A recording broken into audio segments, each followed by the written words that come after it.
I don't think anyone's ever going to argue that Jason Statham is the greatest actor in the world.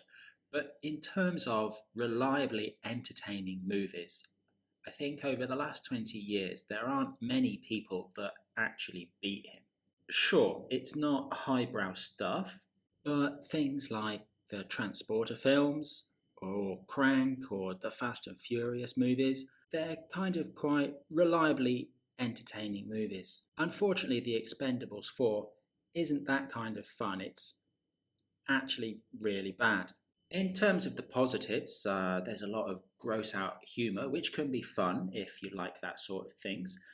There's also some good action scenes as well. The sequence set in Libya towards the beginning of the movie is very solid.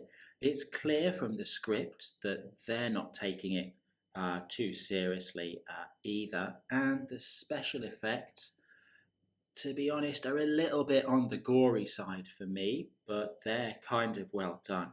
Short but sweet, that's the positives. How about the things that really don't make me like this movie? This is Sylvester Stallone's franchise. He's getting on in years, and he's kind of stepping aside for Statham. But let's be honest, Statham, he's no spring chicken himself. So who's next in this franchise? It's well, there's 50 Cent, there's Tony Jaa.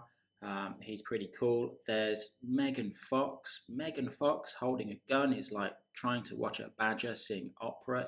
It's a very bizarre piece of casting.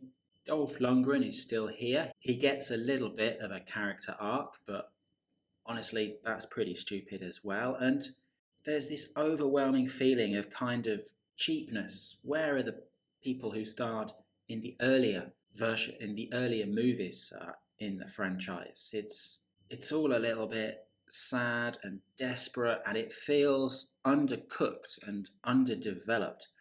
So there's this attempt to introduce a spy thriller, the old leak on the team, someone sending information to the enemy, that kind of thing, which feels extremely unearned and extremely shoehorned in as well. There's weird links to Jason Statham movies from earlier this year, which make the film suffer even more in comparison. For example, in Meg 2, there's a sequence of Statham alone on a cargo ship, which is repeated here, but here it's in a much gorier, stranger sort of fashion. And the spy thriller thing makes me think of Operation Fortune, another Statham film from earlier in 2023.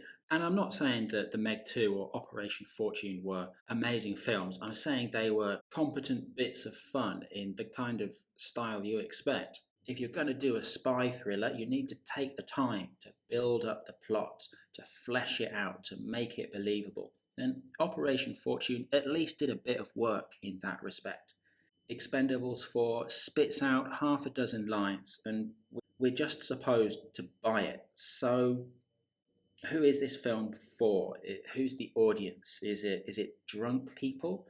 Like I say, there's some entertaining action. There's lazy plotting, just trying to do too much. So this one, I would skip. Thanks for watching.